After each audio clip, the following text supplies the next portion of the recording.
Este é o podcast Fora da Política Não Há Salvação. A versão em áudio do canal do YouTube Fora da Política Não Há Salvação, produzido por mim, o cientista político Cláudio Couto.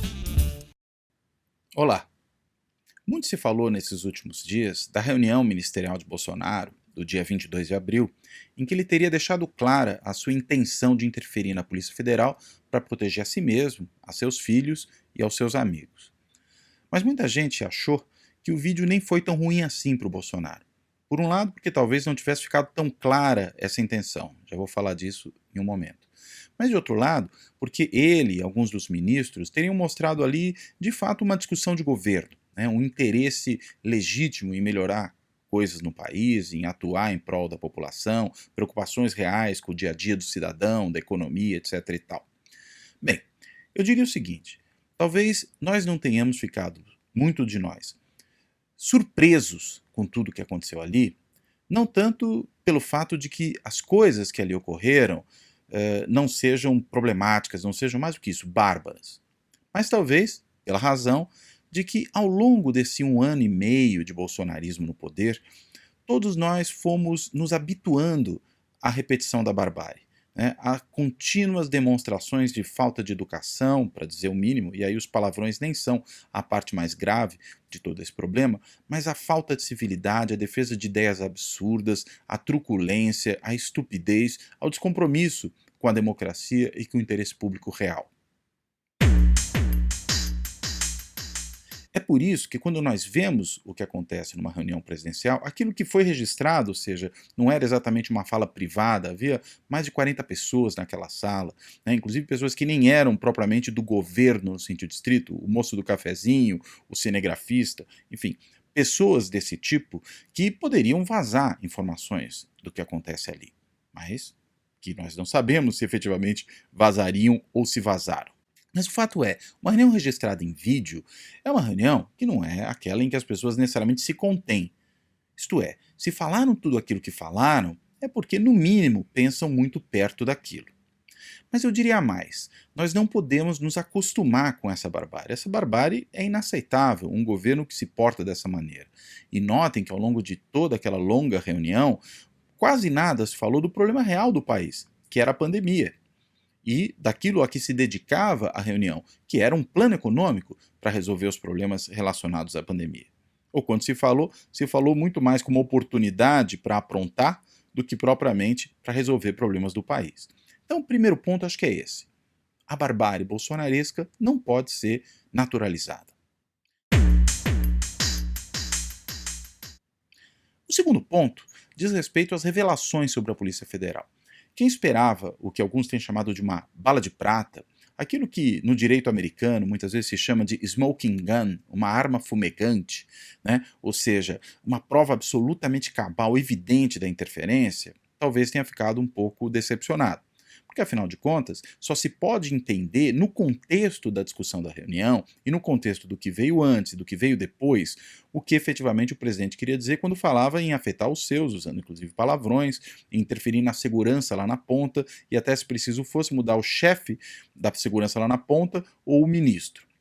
Ele claramente falava de Polícia Federal, mas isso não está dito literalmente. E essa é a questão. É preciso realmente avaliar o contexto.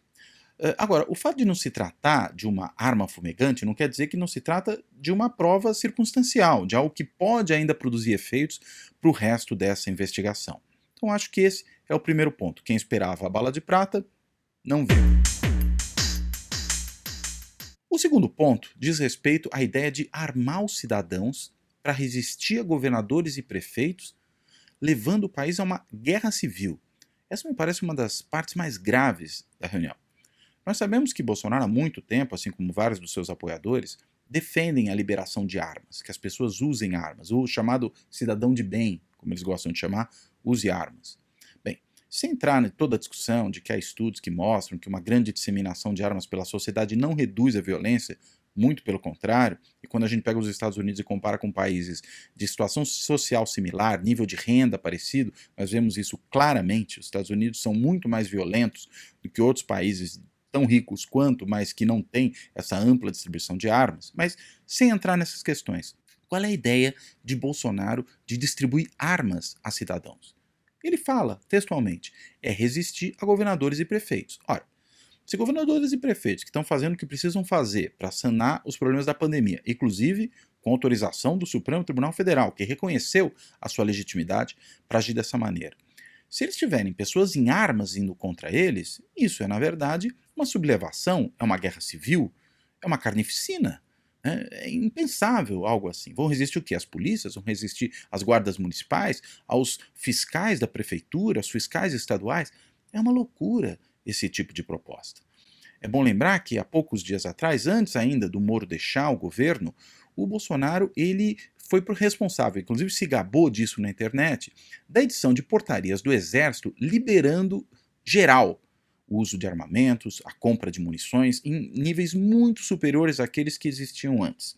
Ou seja, garantindo assim que os milicianos, que eventuais tropas de assalto do bolsonarismo possam se criar usando essas armas, apoiadores dele. Não à toa, naqueles mesmos dias, o Carlos Bolsonaro republicou um vídeo, que já nem era tão novo, de membros de um clube de tiro dando um monte de tiros, uma imensa saraivada, todos eles juntos e gritando o nome de Bolsonaro. Bem, o que essas pessoas pretendem? Ser uma tropa de assalto? É o que parece. E aí essa liberação geral de munições, inclusive reduzindo as possibilidades de rastreamento, me parece vai nessa mesma direção. Já existem as milícias que também podem ser favorecidas com esse liberou geral, da distribuição de armas e munições, mas existem aquelas milícias que podem vir a se formar. É interessante, eu vou até citar uma frase que foi dita por Mussolini à época da guerra, né, em 1937, num discurso que ele faz na Sicília, um discurso em agosto de 1937, e que foi, de alguma maneira, divulgada nesses dias por conta de alguém ter encontrado uma capa do jornal Correio da Manhã, que é um jornal do Rio de Janeiro, daquela época, em que ele traz uma frase de Mussolini, né, dizendo que um povo armado é um povo livre e forte. Mas a frase exata de Mussolini, né, que é o que está no texto, é a seguinte: a história mostra-nos que quando um povo não quer sujeitar-se a utilizar de suas armas, acaba sendo obrigado a aceitar as imposições de qualquer outro. É um discurso de Mussolini na Sicília em agosto de 1937. É interessante a semelhança entre esse culto às armas, esse culto inclusive à morte, que está presente no fascismo italiano, está presente no fascismo espanhol. Nunca podemos esquecer daquele general franquista que dizia viva la muerte, abajo la inteligencia, né? Viva a morte, abaixo a inteligência. Ou seja, e ele falava isso se dirigindo quem? A um reitor de universidade, né? Outro inimigo predileto do bolsonarismo, as universidades. Pois bem, esse culto à morte, seja na pandemia, pouco se lascando para quantas pessoas morrer, dando de ombros para isso, seja nessa ideia de armar a população, de fuzilar os adversários políticos, de fazer a mão de arminha, enfim, são tantos símbolos que até nem vale a pena ficar recordando de todos aqui, as pessoas conhecem. São muito parecidos com aquilo que havia no fascismo italiano, no fascismo espanhol. Agora, não é um culto, melhor dizendo, à morte desinteressado. É um culto à morte que tem, na realidade, uma estratégia por trás. Qual é? É armar tropas de assalto, armar milícias, que vão servir para atacar os adversários, para defender esse governo, eventualmente, por exemplo, de um processo de impeachment. Foi exatamente o que Hugo Chávez fez na Venezuela, que, assim como Bolsonaro também, aliciou militares, dando a eles um montão de empregos e de prebendas no Estado. A gente vê exatamente a mesma coisa acontecendo aqui com essa imensa militarização do governo, até no Ministério da Saúde, né, onde exatamente não é a área de atuação por excelência dos militares, convenhamos. Um outro ponto importante dessa reunião é o xingamento presidencial a governadores e prefeitos, né, se referindo a dois governadores em particular como excrementos. Né, nem vou usar aqui as palavras porque não é necessário, as pessoas já sabem do que eu estou falando. Mostra um presidente que não tolera divergências e que aquela reunião, pouco antes da divulgação desse vídeo, de um suposto armistício com governos estaduais, essa reunião, na verdade, provavelmente é uma furada, ou seja, ela não tinha muito como se manter. É frágil, não é sequer um armistício sincero. O presidente da República pensa muito mais, como esse que falou na reunião, desabridamente para os seus colegas, para os seus subordinados, do que aquele que tentou permanecer calado, inclusive porque os próprios governadores tiveram essa preocupação na reunião com os governos subnacionais um pouco antes. Também o ataque de ministros a instituições como o STF e também aos governos subnacionais, né? O Weintraub dizendo que queria prender ministros do STF, que se dependesse dele estavam presos, que são vagabundos. A ministra Damares dizendo que serão iniciados processos contra governadores e prefeitos para prendê-los. Mas com base em que lei? Uma lei que eles vão criar? Há um projeto de criação de uma nova legalidade que permita isso, talvez esticando os limites da legalidade atual? Isso em consonância com o próprio Bolsonaro postando depois um dispositivo legal da lei de abuso de autoridade de divulgação de informações privadas. Parece que ele está querendo se referir ao ministro Celso de Mello, como se ele não pudesse divulgar um vídeo, né, de uma reunião de governo, que não é uma reunião privada, não é a intimidade do presidente com a sua esposa, porventura, mas é uma reunião de governo, em que havia indicações de que poderia ter ocorrido um crime, né? E, portanto, faz todo sentido que isso venha a público. Enfim, essas insinuações contra as outras autoridades são típicas de ministro, do presidente, enfim, de um monte de gente. Que, inclusive, ainda usando mais uma fala do ministro da Educação, Weintraub, nessa mesma reunião, ele disse o seguinte, ó, vou até ler aqui. A gente está conversando com quem a gente tinha que lutar. Ele está se referindo a quem? Ao Congresso? Aos governadores? Enfim, ele está se referindo aos outros atores institucionais. E tem que conversar mesmo. O governo federal conversa com o governo estadual. O executivo conversa com o legislativo. Não se trata de lutar contra eles, se trata de conversar. Não quer dizer que você vai concordar com tudo, mas quer dizer que você precisa manter um diálogo institucional. Bem, está claro aí que o Weintraub, que se define inclusive como um militante, não entende essa necessidade. Porque, na realidade, eles não entendem como funciona uma democracia liberal. A necessidade de respeitar os outros poderes, de haver um choque de freios e contrapesos, né, de haver um equilíbrio e de haver diálogo. Né? Não é possível funcionar na democracia sem reconhecer a legitimidade do outro e, reconhecendo a legitimidade do outro, dialogar. Outro ponto grave. O presidente fala de um sistema particular de informações. A que ele se refere? Aos seus amigos policiais? Ao baixo oficialato do Exército? A um grupo informal, né, de setores de inteligência que o municiam? A milicianos com quem ele conversa e com quem a sua família tem relações? A quem ele se refere? Ou talvez ele se refira aos grupos de WhatsApp bolsonaristas, talvez até formados por milicianos, banda podre das polícias, enfim, todos esses que apoiam o governo Bolsonaro e que lhe mandam informações. A quem ele se refere? O fato é muito grave que o presidente diga explicitamente dispor de um sistema próprio de inteligência que para ele funciona melhor do que os sistemas oficiais. Bem, se a gente não está falando de um sistema de gente profissional, é pouco provável que ele funcione realmente melhor. Se o presidente acredita que ele funciona melhor, aí é o perigo. Talvez tenhamos profissionais das áreas de segurança e de inteligência municiando o presidente. Ele precisa também ser inquirido por isso. Esse é um outro ponto grave que esse vídeo revelou. Talvez o crime mais claramente configurado ali, pelo menos a intenção de cometimento de um crime, né, se não for um crime no sentido estrito, isso precisa ainda ser talvez tipificado, é claramente uma tentativa de dar um passa-moleque nas instituições brasileiras, mas eu acho que dá para dizer que é um crime, já vou explicar por quê. Foi a fala do ministro Salles, né, o desministro do meio ambiente, que na verdade é o devastador do meio ambiente, de querer aproveitar a ocasião para o desregramento geral, no âmbito administrativo, da fiscalização ambiental, do patrimônio histórico e de outras áreas. Bem, esse é um governo que tem atuado muito nessa área do âmbito administrativo, por meio de portarias, por meio de decretos, né? E o ministro Salles, em particular na área ambiental, tem atuado no âmbito administrativo, desautorizando, demitindo, punindo das mais variadas formas servidores da área ambiental que, por exemplo, se preocupam em fazer cumprir a lei, em punir os desmatadores, os madeireiros, os garimpeiros que invadem terra indígena. Se na realidade ele está falando agora em desregramento, e não só para a área dele, mas também para o patrimônio histórico, é bom lembrar que o presidente falou jocosamente do cocô petrificado do índio, como uma coisa que atrapalha os negócios. Enfim, se esse desregramento é geral, e o ministro Salles ainda sugere que outras áreas façam o mesmo no governo, o que ele está propondo é, vamos nos aproveitar dessa coisa boa para nós, esse momento de tranquilidade, como ele diz, que é a pandemia, a imprensa só se ocupa disso, e a gente passa uma boiada. Frase dele, passa uma boiada. Passar uma boiada? Para quê? Para desvastar mais a Amazônia? Para destruir mais o patrimônio histórico? Para desestruturar os instrumentos de fiscalização do Estado sobre aquilo que significa a defesa do bem comum? Me parece que é disso que o ministro fala. E isso é de uma gravidade imensa. Não que chegue a surpreender, porque a gente vê como ele vem atuando, mas ali é claramente mostrando que é assim que ele pensa. Essa é a sua estratégia. É uma estratégia evidentemente maligna. E como se trata, na realidade, de desestruturar no âmbito administrativo coisas que a lei manda fazer, é aí que eu acho que existe o espaço para o crime, para uma prevaricação. O IBAMA deixa de fiscalizar de propósito.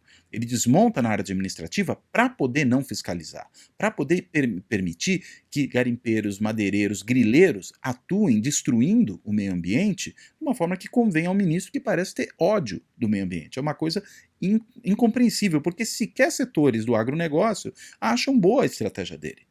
Então, isso precisa ser mais investigado. Há uma questão importante, né? Esse desregramento geral, essa redução do papel social e econômico do Estado, junto com o armamento da população, ela tem um sentido. Ela é uma delegação aos setores da sociedade que apoiam o governo da solução dos problemas coletivos, como se o governo não fosse responsável por eles. Deixa que o mercado resolve, que a sociedade resolve, que as nossas milícias resolvam. Assim como a milícia ocupa o espaço do Estado, num espaço do território, para fazer o que acha que tem que fazer, e o presidente da República e seus filhos explicitamente defendiam as milícias há pouco tempo atrás, não só elogiando o miliciano ou entregando comenda a miliciano, mas inclusive defendendo textualmente a frase do Bolsonaro, procurem no Google que vocês vão achar rapidinho, defendendo que as milícias deviam ser legalizadas, porque elas são uma força de segurança. Ou seja, essa ideia de que existe uma ação espontânea da sociedade, do cidadão armado, do garimpeiro, do madeireiro, do pecuarista, que vão resolver os problemas, é uma concepção do bolsonarismo, né? Os garimpeiros, os grileiros, os madeireiros, os pecuaristas resolvem numa frente. Qual frente? A frente ambiental e indígena, que afinal de contas eles também não veem índios muito positivamente, nem quilombolas, como o Bolsonaro já deixou claro, por exemplo, naquele discurso na Hebraica.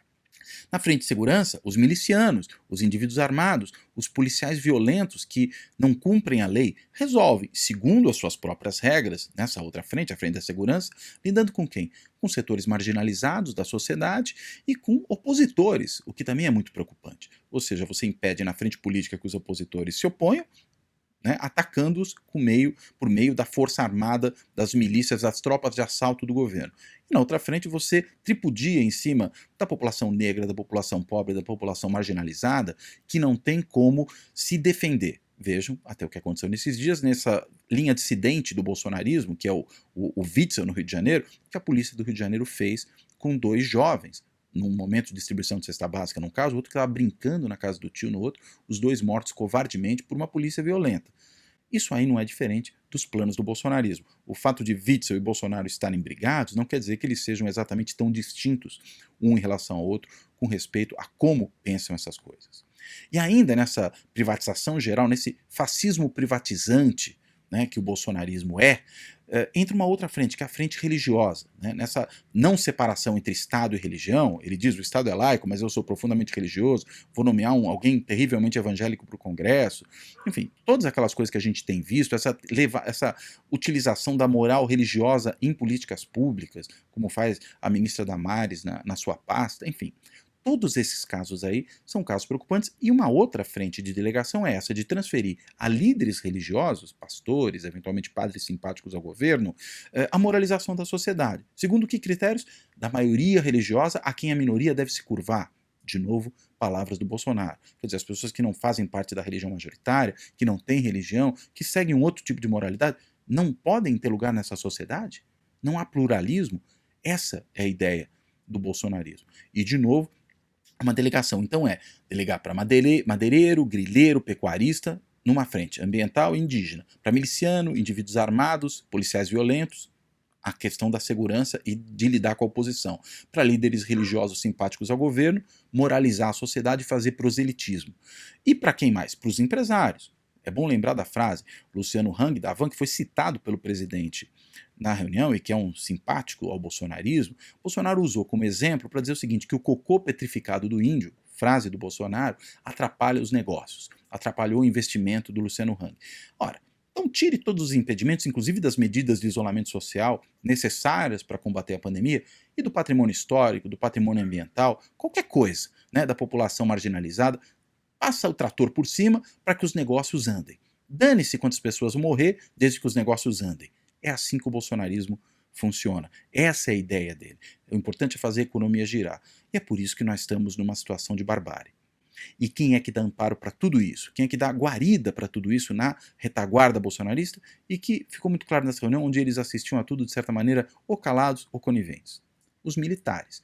Esse governo ultramilitarizado, parece até o chavismo venezuelano, é um governo no qual os militares que embarcaram nele, né, e que embarcaram talvez em primeira hora, né, nunca houve tanto militar no governo, até no Ministério da Saúde, né, como eu já falei, e acho que é bom sempre reforçar, parecem que dão guarida, vêm com ameaças ao público, como fez o general Heleno, inclusive depois agradecendo no outro dia quando seus ex-colegas de farda, né, os seus colegas de escola militar, vieram a público lhe elogiar e defender, inclusive, o ataque aos outros poderes, falando em guerra civil textualmente, a mesma guerra civil que Bolsonaro estimula quando ele fala que os cidadãos têm que se armar para resistir a governadores e prefeitos. Pois bem, essa é a situação que nós estamos vivendo hoje. Ou seja, quando a gente olha com um pouco mais de calma essa reunião, vê que talvez a falta da bala de prata, da arma fumegante, para usar aquela expressão americana, né, de uma prova cabal que deixa claro, né, que tem batom na cueca do presidente e ele, né, cometeu um crime de tentar interferir na polícia em razão própria.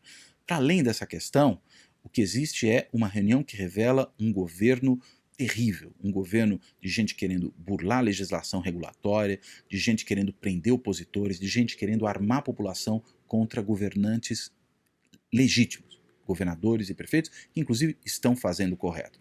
É esse o cenário que nós vemos hoje. É muito preocupante, mostra o quanto o bolsonarismo é uma ameaça à democracia brasileira. Obrigado, até a próxima. Além do podcast, disponível em 16 agregadores, dentre eles o Podcast Addict, o Anchor, o Apple, o Deezer, o Google Podcasts, o Spotify, o Stitcher e o TuneIn, o Fora da Política Não Há Salvação também está no canal do YouTube. Visite o nosso canal do YouTube, curta e se inscreva.